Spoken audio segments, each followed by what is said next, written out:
Yes student, हमने इससे पहले वाली क्लास में बात की थी अपशिष्टों को लेकर के कि अपशिष्ट है क्या। उस दिन हमने अपशिष्ट की डेफिनेशन, सोर्सेस की डेफिनेशन के साथ साथ अपशिष्ट कहाँ से आते हैं ये भी बताया, और अपशिष्टों से कौन कौन से हानियाँ होती है ये हमने पहले आपको बता दी। यानी अपशिष्ट की परिभाषा, अपशिष्ट के स्रोत और अपशिष्ट से होने वाली हानियाँ आपको इससे पहले वाली क्लास में हम बता चुके हैं। आज हम बताएंगे अपशिष्टों का प्रबंधन किस तरह से करें, इनका मैनेजमेंट किस तरह से किया जाए कि ये हमारे लिए हानिकारक न बन करके उपयोगी बन जाएं।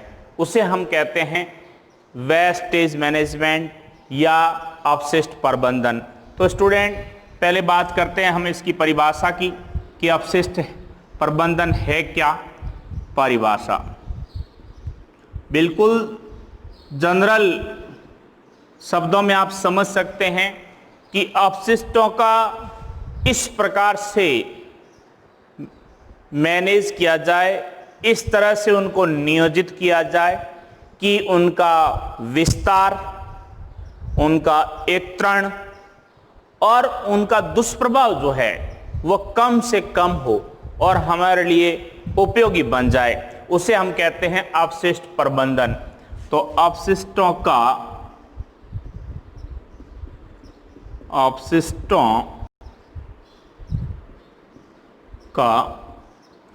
नियोजन, अपशिष्टों का नियोजित, यूं लिख लीजिएगा, अपशिष्टों का नियोजित तरीके से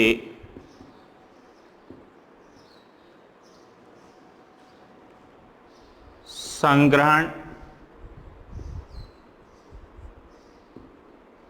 अपशिष्टों का नियोजित तरीके से संग्रहण करके उन्हें उपयोगी बनाना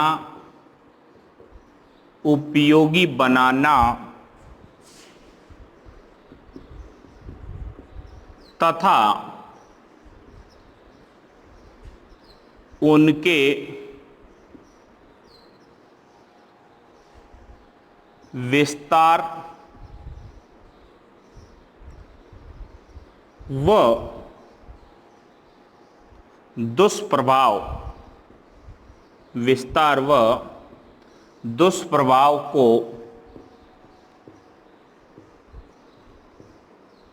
कम करना अपशिष्ट प्रबंधन कहलाता है। अपशिष्ट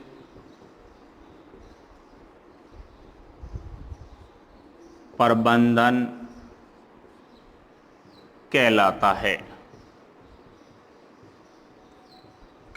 है। स्टूडेंट, एक बार वापस देख लें कि अपशिष्टों का नियोजित तरीके से यानी प्लानिंग के द्वारा संग्रहण करके उन्हें उपयोगी बनाना तथा उनके विस्तार व दुष्प्रभाव को कम करना अपशिष्ट प्रबंधन कहलाता है। उदाहरण के तौर पे आपके घर से जितने प्रकार के वेस्टेज पदार्थ निकलते हैं, सब्जियां हैं, कूड़ा करकट है, मवेशियों के मल मूत्र है, गोबर है, उनको एक गड्ढा बना करके उसमें डाल दो और डालने से प्राकृतिक खाद जो है वो तैयार हो जाएगी, उनसे गैस और बना लोगी। ठीक है ना। तो ये हो गया अपशिष्ट प्रबंधन। घरेलू कचरे व पशुओं के मल मूत्र से प्राकृतिक खाद, जिसे आप जैविक खाद भी बोलते हैं, एवं घरेलू गैस का निर्माण करना। ये हो गया अब घरेलू जो अपशिष्ट है उसको मैनेज करने का, प्रबंधित करने का तरीका। घरेलू कचरा है, पशुओं का मल मूत्र है, उसे प्राकृतिक खाद और गैस बना लेते हैं अपन, तो ये हमारा अपशिष्ट का मैनेजमेंट हो गया। अब स्टूडेंट बात ये आती है कि अपशिष्ट प्रबंधन होने में ऐसी कौन कौन सी दिक्कतें आती है जिसके कारण आज भी हम पूरे अपशिष्टों का मैनेज नहीं कर पा रहे हैं, उन्हें वेल तरीके से डिस्ट्रॉय नहीं कर पा रहे हैं, और जिसके चलते आज हमारा जो इन्वायरमेंट है, हमारा जो आसपास का वातावरण है, वो दिनों दिन दूषित होता जा रहा है और ग्रीन हाउस गैस का जो इफेक्ट और लेवल जो है वो बढ़ता जा रहा है। हमें कई प्रकार की नई नई समस्याओं और बीमारियों से जूझना पड़ रहा है। ये सब इनके यानी अपशिष्टों के प्रबंधन के सक्सेस नहीं होने के कारण हो रहा है। तो अपशिष्ट प्रबंधन में आने वाली दिक्कतें या समस्याएं, अपशिष्ट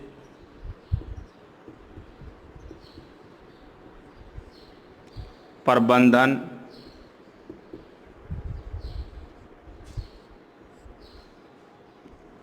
की प्रमुख समस्याएं।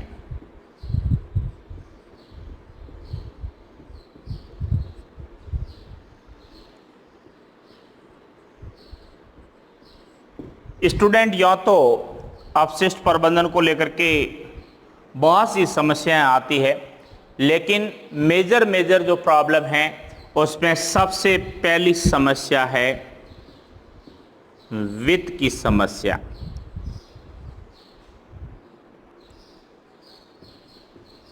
वित्त की समस्या। स्टूडेंट फाइनेंशियल प्रॉब्लम जो है वो वेस्ट मैनेजमेंट की सबसे बड़ी दिक्कत है। हमारे कॉलोनी में, हमारे नगर में, हमारे शहर में और हमारे प्रांत में जो अपशिष्ट को एकत्रित करने के काम करने वाली जो इकाइयां हैं, जो लोग हैं, जो मशीनरी है, जो सिस्टम है, उसको समय पर वित्त का सप्लाई नहीं होने के कारण, वित्त की आपूर्ति नहीं होने के कारण वे अपने इस अपशिष्ट कलेक्शन को और उन्हें नियोजित करने के काम को बेहतर ढंग से नहीं कर पाते हैं, और वह काम जो है जिस रूप में होना चाहिए, जिस टाइम पर होना चाहिए, उस समय वह नहीं हो पाता है, जिसके कारण अपशिष्ट प्रबंधन जो है वह दुष्प्रभाव फैलाता है, यानी संपूर्ण रूप से हमारा सक्सेस नहीं होता है। तो वित्त की समस्या, इसको आप आर्थिक समस्या भी कह सकते हैं। आर्थिक समस्या, इसी में आप संसाधनों की कमी भी जोड़ सकते हैं। संसाधनों की कमी। स्टूडेंट इसके 2 पॉइंट भी बना सकते हो और एक पॉइंट में भी आप इसको एक्सप्लेन कर सकते हो कि अपशिष्ट प्रबंधन में वित्त मेजर रोल निभाता है और इसका समय पर नहीं हो पाने के कारण या आर्थिक समस्या रहने के कारण संसाधनों की खरीद फरोख्त नहीं हो पाती है। वो टूल्स, वो मशीनरी हम नहीं ले पाते हैं, जिसके कारण जो वेस्ट है उन्हें हम समय पर एकत्रित और भंडारित करने में फेल हो जाते हैं। तो ये तो थी अपशिष्ट प्रबंधन की पहली समस्या। दूसरी स्टूडेंट, ठेकेदारों का अभाव। ठेकेदारों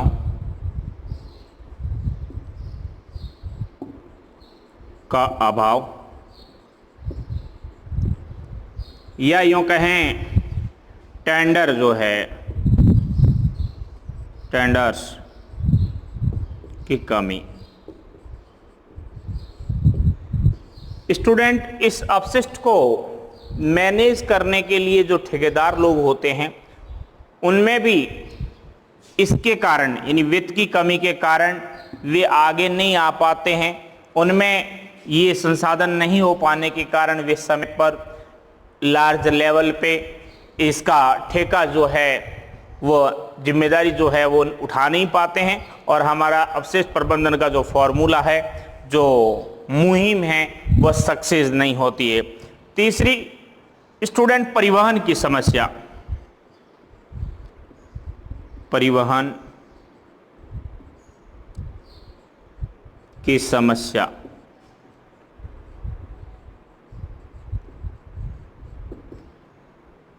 स्टूडेंट जो वेस्ट होते हैं वे एक तरह से बिल्कुल दूषित होते हैं, उनमें विषैली गैसें होती है, विषैली गैस होती है, विषैला पानी होता है, या इस तरह के डैमेज पदार्थ होते हैं कि हम इन्हें दूर तक जो है ले जा नहीं पाते, यानी इनको यहाँ से उठा करके हजारों किलोमीटर दूर ले जा करके हम इनका निपटान जो है वह नहीं कर पाते हैं। ये परिवहन की प्रॉब्लम है, जिसके कारण अपशिष्ट प्रबंधन बढ़िया ढंग से नहीं हो पाता है। तो ये थी तीसरी समस्या कि परिवहन जो है वो प्रॉपर वे में हम इनका नहीं कर पाते हैं। तकनीक की कमी, तकनीक का अभाव, तकनीक का अभाव। स्टूडेंट, इंडिया जो है वो प्रोग्रेसिव कंट्री है, विकास कर रहा है, नॉट ए डेवलप्ड कंट्री। और प्रोग्रेसिव कंट्री होने के कारण इंडिया का जो टेक्नोलॉजी है वेस्ट मैनेजमेंट को लेकर के वो इतना एडवांस नहीं है जितना डेवलप्ड कंट्रीज में हैं, विकसित देशों में हैं। तो उस तकनीक की कमी का, तकनीक के बौनेपन का प्रभाव जो है वह हमारे अपशिष्ट मैनेज करने पर पड़ता है, जिसके कारण हम प्रॉपर वे में जितना होना चाहिए, जिस तरीके से होना चाहिए, उतना हम अपशिष्ट का प्रबंधन जो है वह नहीं कर पाते हैं। और अंतिम जो प्रॉब्लम आ रही है वह है अवेयरनेस की, यानी जागरूकता जो है वह इतनी नहीं है, जागरूकता का अभाव, जागरूकता का अभाव।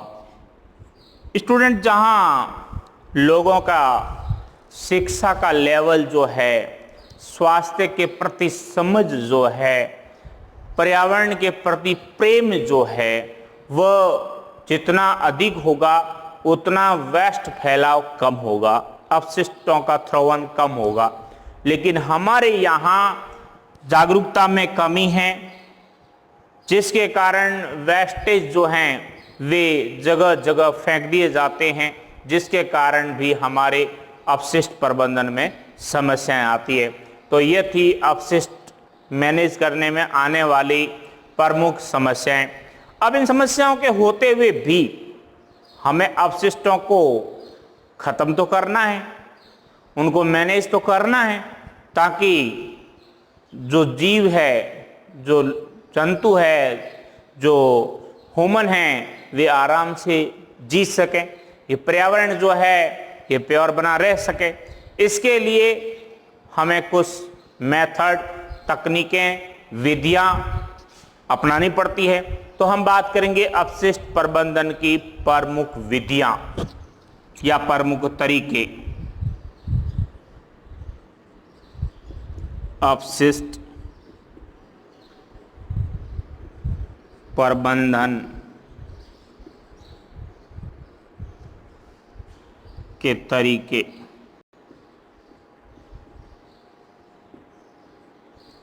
या अपशिष्ट प्रबंधन की विधियां।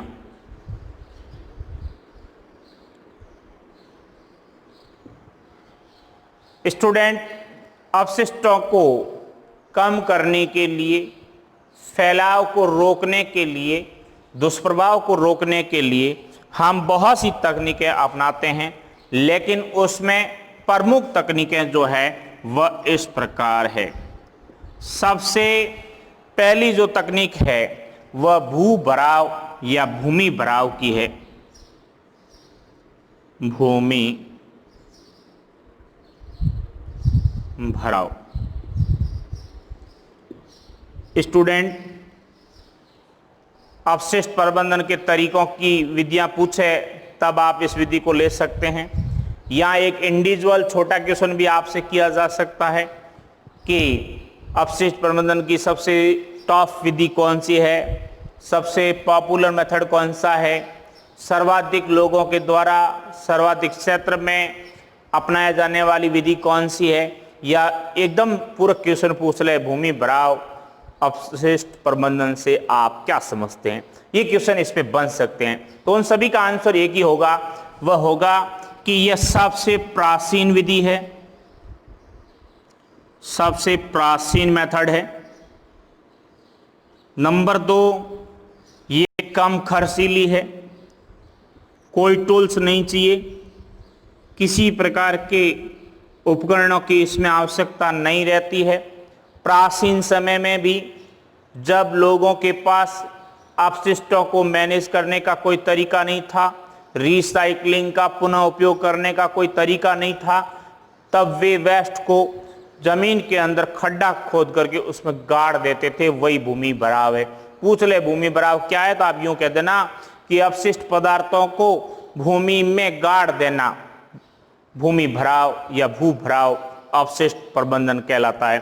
अब स्टूडेंट ये जहां खनन रिक्तियां होती है, खनन रिक्तियां, अब आप कहेंगे साहब खनन रिक्तियों से क्या मतलब है। जहां हम खनिजों को खोद करके निकाल लेते हैं, वहां जो गड्ढे बन जाते हैं, खड्डे बन जाते हैं, गहरी खाइयां बन जाती है, उन खाइयों में इन वेस्टेज पदार्थों को दबा दिया जाता है, वहां भर दिया जाता है, तो वो भू भराव हो गया। ठीक है ना। तो खनन रिक्तियों वाले जो स्थान होते हैं या जहां आबादी जीरो होती है, आबादी शून्य क्षेत्र जो होते हैं, वहां भू भराव किया जाता है। पूछ सकते हैं भू भराव हेतु कौन सा स्थल जो है वो टॉप रहेगा, श्रेष्ठ रहेगा। देन योर आंसर होगा ये वाला भूमि भराव।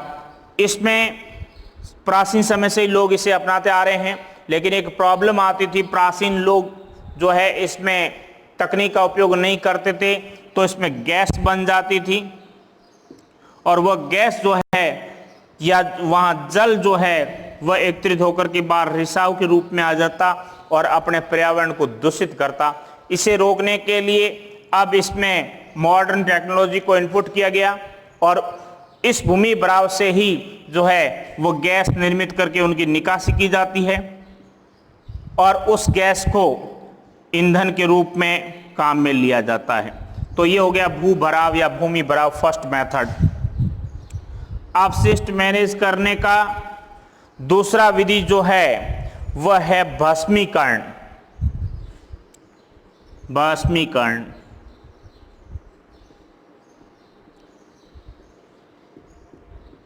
स्टूडेंट कुछ ऐसे मटेरियल होते हैं जिन्हें पुनः हम उपयोग में ले नहीं सकते, उन्हें हमारे लिए पुनः उपयोग में लाने के लिए, उपयोगी बनाने के लिए बहुत लॉन्ग प्रोसेस से गुजरना पड़े, बहुत ज़्यादा खर्चा आ जाए उसमें, तो हम उन्हें नष्ट कर देते हैं। नष्ट करने को ही भस्म करना कहते हैं, और उसी मेथड का नाम है भस्मीकरण। इसमें मेजर रूप से जो जैविक और चिकित्सकीय अपशिष्ट होते हैं जिनका पुनः उपयोग संभव नहीं होता है, उन्हें जला दिया जाता है, नष्ट कर दिया जाता है। तो चिकित्सकीय और जैविक जो अपशिष्ट होते हैं उनके ऊपर इनको अप्लाई किया जाता है, और इस विधि में इन्हें जो है वह जला दिया जाता है, जलाकर नष्ट कर देते हैं, जलाकर नष्ट कर देते हैं। यह होती है भस्मीकरण। तीसरी जो अपशिष्टों के प्रबंधन की विधि है वह है पुनर्चक्रण। पुनर्चक्रण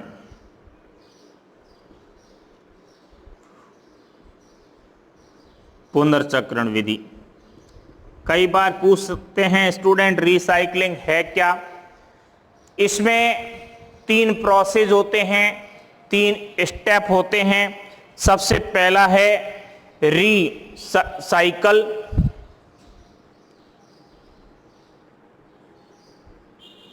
रीसाइकल, रिड्यूस और रीयूज। स्टूडेंट, एक अपशिष्ट पदार्थ जो होता है, उस अपशिष्ट पदार्थ को इस तरीके से चलाना कि वह पुनः उपयोगी बन जाए। रीयूज का मतलब होता है पुनः उपयोग लेना, पुनः काम में लेना, पुनः उपयोगी बनाना। रिसाइकल का मतलब हो गया पुनर्चक्रित करना। रिड्यूस का मतलब होता है स्टूडेंट पुनः या कम उपयोग।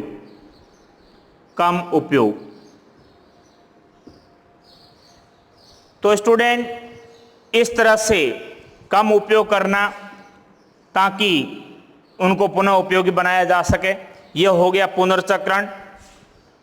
अब एक और विधि है, वह है रासायनिक विधि। नंबर 4, अपशिष्ट प्रबंधन की जो विधि है वह है रासायनिक विधि। कुछ से ऐसे वेस्टेज होते हैं जिन्हें रासायनिक तरीकों से मैनेज किया जाता है, और उन रासायनिक तरीकों से मैनेज करने के बाद वे पुनः उपयोगी भी बन जाते हैं। वे रासायनिक विधि के तहत आते हैं। बहुत से ऐसे वेस्टेज होते हैं जिसमें कुछ केमिकल का उपयोग करने के बाद में उन्हें हम पुनः उपयोगी बना सकते हैं। तो ये तो थे अपशिष्ट प्रबंधन की डेफिनेशन, अपशिष्ट प्रबंधन में आने वाली मेजर प्रॉब्लम, अपशिष्ट प्रबंधन के मेथड, भूमि भराव, भस्मीकरण, पुनर्चक्रण और रासायनिक विधि। अब हम बात करेंगे अपशिष्ट प्रबंधन करने से हमें क्या फायदा होता है, इसके लिए हम किस तरह से लाभान्वित होते हैं। तो हमारा होगा अगला, अपशिष्ट प्रबंधन के लाभ,